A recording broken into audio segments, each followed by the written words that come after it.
இயேசு கிறிஸ்துவின் இனிதான நாமத்தினாலே உங்கள் ஒவ்வொருவரையும் நான் வாழ்த்தி வரவேற்கிறேன். காட்ஸ் கிரேஸ் ஊழியத்தின் மூலம் உங்களை சந்திப்பதில் மிகவும் மகிழ்ச்சி அடைகிறேன். இந்த நாளிலும் கூட வேதத்திலிருந்து ஒரு வசனத்தை நம்ம தியானிப்போம்.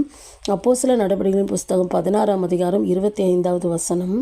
நடுராத்திரியிலே பவுலும் சீலாவும் ஜெபம் பண்ணி தேவனை துதித்து பாடினார்கள். காவலில் வைக்கப்பட்டவர்கள் அதை கேட்டு கொண்டிருந்தார்கள். இந்த பவுலும் சீலாவும் கர்த்தருடைய ஊழியத்தை செய்கிற சகோதரர்கள். இவங்க அன்றைக்கி ஆண்டோடைய ஊழியத்தை செய்தது நிமித்தம் அன்றைக்கி ரோமர்கள் என்ன செய்கிறாங்க, இவங்களுக்கு விரோதமாக ஜனங்கள் கூட்டம் கூடி அதிகாரிகள் எழும்பி இவங்க வஸ்திரத்தை கிழித்து இவங்களை அடித்து இவங்களை சிறைச்சாலையில் என்ன செய்கிறாங்க, பத்திரமா பாதுகாக்க சொல்லி உட்காவல் அறையிலே வைத்தார்கள்னு வேதத்தில் சொல்லப்பட்டிருக்கிறது. பாருங்கள், இவங்க கால்களை கூட தொழுமரத்தில் மாட்டி வைத்தார்கள். அப்போது சரீரம் முழுதும் காயங்கள். இப்படிப்பட்ட சூழ்நிலையில் அவங்க நடு ராத்திரியில் சிறைச்சாலையில் இப்படிப்பட்ட சூழ்நிலையில் அவங்க என்ன செஞ்சாங்க, துதித்து பாடினார்கள், ஜெபம் பண்ணி துதித்து பாடினார்கள்னு சொல்லி என்ன செஞ்சிருக்கு சொல்லப்பட்டிருக்கிறது. இந்த கஷ்டமான சூழ்நிலையில் கூட ஆண்டவரை நோக்கி பார்த்து என்ன செஞ்சாங்க, ஜெபம் பண்ணாங்க. இயேசு கிறிஸ்து கூட சிலுவையில் தொங்கும்போது அந்த வேதனையின் மத்தியில் கஷ்டத்தின் மத்தியில் அவர் என்ன செஞ்சார், பிதாவை நோக்கி ஜெபம் பண்ணதை பார்க்குறோம். அந்த பவுலும் சீலாவும் கூட அப்படி தான் என்ன செஞ்சாங்க, அவங்க இரத்த காயங்களோடு அவங்க வேதனையோடு அவங்க இருக்கும்போது அந்த சூழ்நிலையில் என்ன செஞ்சாங்க, ஆண்டவரை நோக்கி அவங்க ஜெபிக்கிறத என்ன செய்கிறோம் பார்க்குறோம். ஆண்டவரை துதித்து பாடினார்கள் இருக்குது. இது சிறைச்சாலையிலேருந்து எல்லாரும் என்ன செஞ்சாங்க, கேட்டுக்கொண்டிருந்தாங்க.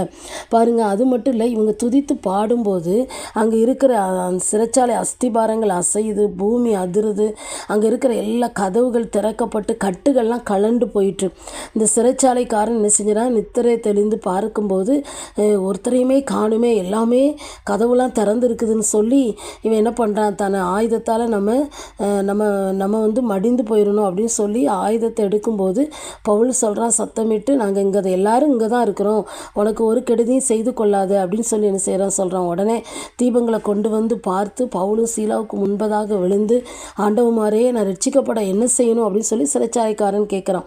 உடனே அவர் சொல்ல, நீ ஆண்டவரை கர்த்தராகிய இயேசு கிறிஸ்து விசுவாசி, அப்போது நீயும் உன் வீட்டார் என்ன செய்வீங்க, ரட்சிக்கப்படுவீங்கன்னு சொல்லி அவனுக்கும் அவன் குடும்பத்துக்கும் ஆண்டோடைய வார்த்தை என்ன செய்கிறான், அந்த பவுல் என்ன செய்கிறான், போதிக்கிறத பார்க்கிறோம்.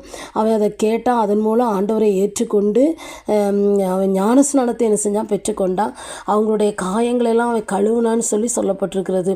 அது மட்டும் இல்லை, அன்றைக்கி அந்த அவனை குறித்து சொல்லப்பட்டிருக்கு, தன் வீட்டார் அனைவரோடும் கூட தேவனிடத்தில் விசுவாசம் உள்ளவனாகி மனமகிழ்ச்சியாக இருந்தான்னு சொல்லப்பட்டிருக்கிறது. இந்த பவுலும் சீலாவும் தன்னுடைய பாடுகளில் அவங்க ஜெபம் பண்ணி பாடி துதிக்கும் போது அங்கே அவங்க கட்டுகள் கலண்டது, விடுதலை கிடைத்தது. எல்லாவற்றிற்கு மேலாக சிறைச்சாலைக்காரனுடைய குடும்பம் பாவத்திலேருந்து விடுதலை பெற்று இயேசு என்ன செஞ்சாங்க, ஏற்றுக்கொண்டாங்கன்னு சொல்லி பார்க்குறோம். அவங்க வாழ்க்கையில் ஒரு பெரிய சந்தோஷத்தையும் சமாதானத்தையும் பெற்றுக்கொண்டாங்க. பாருங்கள், துதித்து பாடும்போது ஒரு விடுதலை கிடைக்கும். பாருங்கள், கட்டாயம் நம்முடைய வாழ்க்கையில் நம்ம எந்த சூழ்நிலையில் துதித்து பாடுறோம். நம்ம ஒருவேளை சந்தோஷமாக இருக்கும்போது எல்லாருமே நம்ம என்ன செய்வோம், ஸ்தோத்திரம் பண்ணுவோம், துதித்து பாட்டுலாம் பாடுவோம். ஆனால் கஷ்டமான சூழ்நிலையில், வேதனையான சூழ்நிலையில், கண்ணீரான சூழ்நிலையில் நம்மளால் துதித்து பாட முடியுமா? அப்படி துதித்து பாடும்போது கர்த்தர் அந்த கட்டுகளெல்லாம் கலண்டு போகும்படி என்ன செய்கிறார். ஒரு நடந்த சம்பவம் எனக்கு நினைவுக்கு வருது.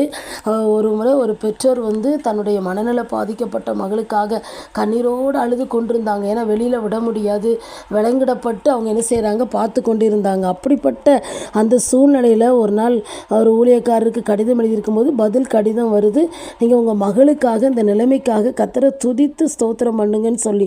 அவங்க அதை ஒரு நிமிஷம் பார்த்துட்டு, இந்த நிலைமையில் நான் என்னத்தை துதித்து ஸ்தோத்திரம் பண்ண முடியும்னு சொல்லி யோசித்தாங்க. ஆனாலும் இந்த ஊழியக்காரர் எழுதியிருக்கிறாரு, அதுபடி செய்வோன்னு சொல்லி அவங்க 2 பேரும் அவங்க பெற்றோர் என்ன செய்கிறாங்க, கைகளை கோர்த்து கொண்டு இந்த மகளுக்காக ஸ்தோத்திரம், இப்படி என் மகள் மனநல பாதிக்கப்பட்டு இருக்கிறா, இதுக்காக ஸ்தோத்திரம் அப்படின்னு சொல்லி ஆண்டவரை துதித்து பாடி அப்படியே ஜெபம் பண்ணாங்க.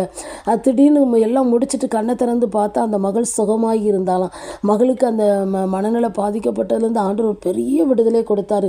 அன்றைக்கி அந்த மகளுடைய வாழ்க்கையில் ஒரு அற்புதத்தை செய்தார். இது ஒரு நடந்த ஒரு சம்பவம். அப்போது துதிக்கும் போது கர்த்தர் அந்த மகளுக்கு ஒரு பெரிய விடுதலை ஆண்டவர் என்ன செஞ்சார், கொடுத்தார். நம்முடைய வாழ்க்கையிலையும் கூட நம்ம கர்த்தரை துதித்து மகிமைப்படுத்தும் போது எந்த நிலையில் இருந்தாலும் சரி, நீங்கள் துதிக்கும் போது கர்த்தர் ஒரு பெரிய விடுதலையை கொடுப்பார். பிசாசின் பிடியிலேருந்து விடுதலை கொடுப்பார், வியாதியிலேருந்து விடுதலை கொடுப்பார், நம்ம வாழ்க்கையில் இருக்கிற பிரச்சனையிலேருந்து ஆண்டவர் என்ன செய்வார், விடுதலை கொடுக்குறார். கொடுக்குறவராக இருக்கிறார். அப்படி நம்ம கண்களை மூடி ஜெபம் பண்ணலாமா? எங்களை நேசிக்கிற நல்ல தகப்பனே, இந்த நாளிலும் கூட நீர் எங்களோடு பேசின இந்த வார்த்தைக்காக ஸ்தோத்திரம்ப்பா. ஆண்டவரே, நாங்களும் கூட ஆண்டவரே துதித்து ஜெபிக்கிறவங்களா நாங்கள் காணப்பட கர்த்தர் எங்களுக்கு கிருபை தரும்படியாக நாங்கள் ஜெபிக்கிறப்பா. அந்த வார்த்தைகளை கேட்கிற ஒவ்வொருவரையும் ஆசீர்வதியும்.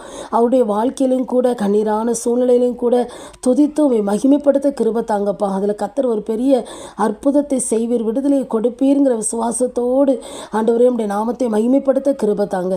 இயேசுவின் நாமத்தை ஜெபிக்கிறோம் நல்ல பிதாவே, ஆமென்.